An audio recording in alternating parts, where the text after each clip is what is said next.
Hello everyone. तो ये ब्लॉगटा start होचे डायरेक्ट लंच तो वेज बिरियानी नहीं आसती कहीं आम घर को जबार था तो मोर किसी सिलाई कम था ताको भी मुझे सारी देला जो माँ को देखिए सिलाई कला बेले से भी उठू को एमती करती कहीं तो मुझे बहुत थर भावी हेल्ले एवं ऑटोमेटिक मुझे सेमती करुँच कहीं मुझे जानी आम रेडी होती घर को जावाक कहीं घर बार बार फोन आसूला राति जल्दी पलि आस हेल्ले मो द्वारा जल्दी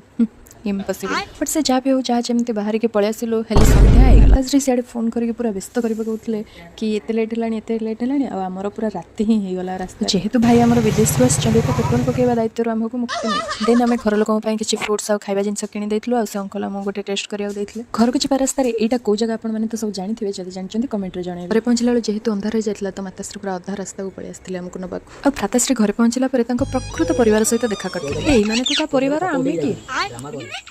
से भौणी के सहित किसी समय कथा मुझे चलि मो भाई की देखा करने बाहर जे बंदा होय सेउडा सब आठ कि हसलो माँ